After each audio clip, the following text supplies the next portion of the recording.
दोस्तों, इस दुकान पर इतना अच्छा मांस यानी कि मीट मिलता था जिसके लिए सभी लोग लाखों रुपए देने के लिए तैयार हो जा रहे थे। काफी दूर दूर से लोग सिर्फ इस मांस को खाने आते थे। लेकिन अंत में जब उन्हें पता चलेगा कि वो इतनी दिनों से किसका मांस खा रहे हैं, तब उन सभी के पैरों तले जमीन ही खिसक जाएगी। इस कहानी की शुरुआत में विंसेंट और सोफी नाम की दो कपल्स को दिखाया जाता है जो मिलकर अपना एक छोटा सा मीट शॉप चलाते थे। वो अपने मीट शॉप के अंदर अलग अलग जानवरों के मांस बेचते थे।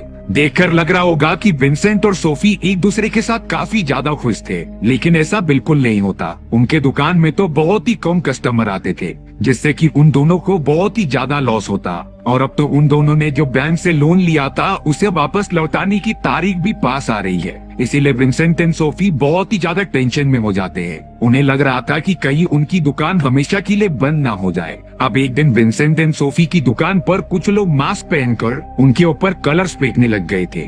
दरअसल शहर में इस तरीके की बहुत सारे वेजिटेरियंस के ग्रुप थे जो नहीं चाहते थे कि मांस बेचने वालों की दुकान खुली रहे, क्योंकि वो सब नॉन वेजिटेरियंस की एकदम अगेंस्ट होते हैं। उन वेजिटेरियंस के ग्रुप ने विंसेंट की पूरी दुकान को तहस नहस करना स्टार्ट कर दिया था। अब विंसेंट बेचारा अपनी दुकान को बचाने के लिए उन सभी से लड़ाई करने लग जाता है, पर उनके ग्रुप की संख्या काफी ज्यादा होने के कारण वो सब विंसेंट को काफी ज्यादा मारते हैं। और अब यहाँ वो सारे लोग विंसेंट की दुकान का बहुत ही ज्यादा नुकसान करके भाग गए थे। विंसेंट ने जाते जाते एक आदमी का मास्क हटाकर उसे देख लिया था, और उसके दोस्त वहाँ आकर उसे भी लेकर चले जाते हैं। विंसेंट एंड सोफी एकदम से परेशान हो चुके थे कि वो क्या करे। अब यहाँ विंसेंट और उसकी वाइफ मार्क नाम की अपने एक बहुत ही पुराने दोस्त के घर पर चला जाता है। दरअसल मार्क की भी मीट शॉप होती है जो बहुत ही अच्छे तरीके से चल रही थी।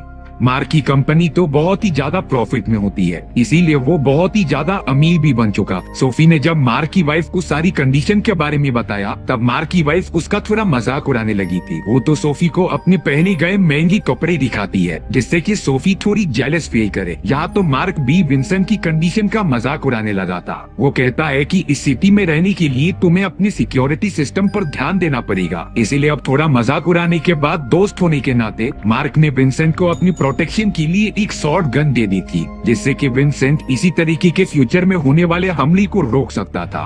हालांकि विंसेंट के पास गन का लाइसेंस नहीं होता, लेकिन मार्क के इतने अच्छे गिफ्ट देने के कारण विंसेंट उसे मना ही नहीं कर पाता। अब वो दोनों गन लेकर निकल पड़ते हैं अपने घर की तरफ। यहाँ सोफी बहुत ही ज्यादा टेंशन में थी। वो तो विंसेंट से कह रही थी कि हमें डाइवोर्स ले लेना चाहिए, क्योंकि वो विंसेंट के साथ रहकर काफी ज्यादा बोर हो चुकी है।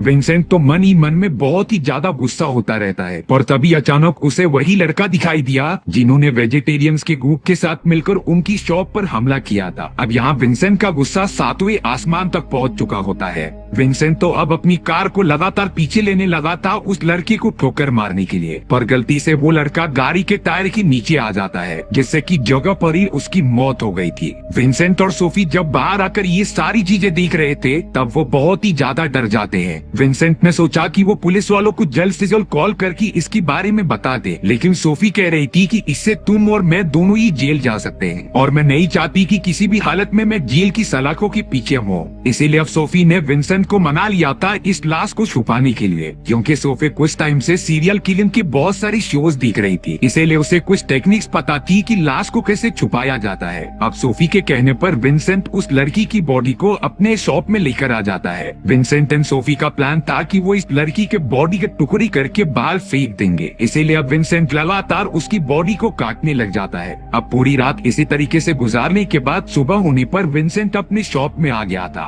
तभी अचानक विंसेंट ने देखा कि उसने लड़के के बॉडी को काट कर इसी जगह पर रखा हुआ था, पर अब उस लड़के का मांस यहाँ पर है ही नहीं। अब यहाँ कुछ ही घंटों में उनके दुकान में मिसेस मिया नाम की एक कस्टमर आ जाती। वो तो सोफी से कहने लगी थी कि कुछ घंटों पहले जो वो मांस लेकर गई थी वो बाकी मांस से बहुत ही ज्यादा डिलीशियस था, इसीलिए अब मिसेस मिया वही सारे मांस फिर से मांग रही थी। यहाँ विंसेंट को तुरंत ही पता चल जाता है कि शायद से सोफी ने गलती से उस लड़के की काटी गई बॉडी को ही दे दिया था, लेकिन विंसेंट को समझ नहीं आता कि आखिर उस लड़की का मांस खाकर मिसेस मिया को इतना अच्छा क्यों लग रहा था। सोफी भी ये बात समझ नहीं पाती, और अब मिसेस मिया की इतने ज्यादा रिक्वेस्ट करने की वजह से विंसेंट भी उस लड़की की काटी गई बॉडी का एक हिस्सा उन्हें दे देता है। बदले में विंसेंट को काफी अच्छे पैसे भी मिले थे। अब मिसेस मिया के जाने के बाद विंसेंट सोफी को सारी सच्चाई बताता है। सोफी भी ये जानकर शॉक हो गई थी कि वो मांस और किसी का नहीं बल्कि उसी लड़की के शरीर का था।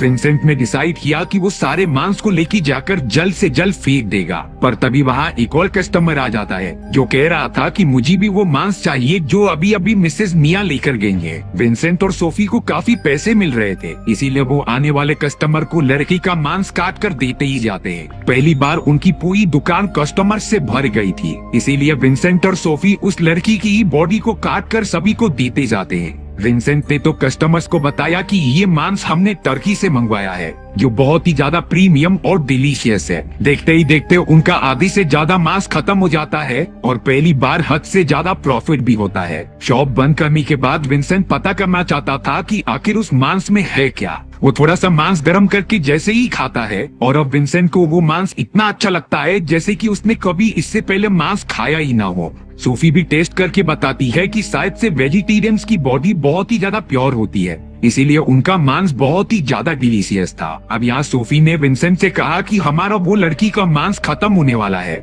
इसीलिए हमें और भी वेजिटेरियंस का शिकार करना पड़ेगा जिससे कि हम बेच कर पैसे कमा सकें। विंसेंट ने सोफी को कहा कि तुम इस बारे में सोचना भी बंद कर दो, हम ये सब और नहीं करने वाले। सबसे पहले तुम ये सीरियल किलिंग के शोज देखना बंद कर। अब अगले दिन विंसेंट की बेटी अपने बॉयफ्रेंड के साथ मिलने के लिए आती है। विंसेंट एंड सोफी अलग अलग टाइप की नॉन वेज डिशेस लेकर आते हैं उनकी खाने के लिए, पर उन्हें पता चला कि उनकी बेटी का बॉयफ्रेंड एक वेजिटेरियन है और अब उनकी बेटी ने भी डिसाइड कर लिया है कि वो हमेशा के लिए वेजिटेरियन बन जाएगी। अब उनकी बेटी अपनी बॉयफ्रेंड के साथ चली जाती है। यहाँ पर विंसेंट एंड सोफी को बहुत ही ज्यादा गुस्सा आ रहा था, उन्हें तो इन सारी बातों से वेजिटेरियंस पे चिढ़ होने लग गई थी। इसीलिए अब विंसेंट सोफी की उस प्लान को आगे बढ़ाने का डिसाइड करता है जिसमें कि वो दोनों और भी ज्यादा वेजिटेरियंस लोगों को ढूंढेंगे और उन्हें मार कर मांस बेचेंगे। इन सारी चीजों के लिए विंसेंट एंड सोफी एक वेजिटेरियन रेस्टोरेंट पे आ जाते हैं। विंसेंट की नजर वहाँ की इस शेफ पर पड़ी जो बहुत ही ज्यादा मोटा होता है, यानी कि अगर उन लोगों ने इस आदमी को मार दिया तब कई दिनों तक उनके मांस बेचे जा सकते हैं। इसीलिए विंसेंट वेट करता है कि उस आदमी का काम कब खत्म होगा और वो रेस्टोरेंट से बाहर कब आएगा।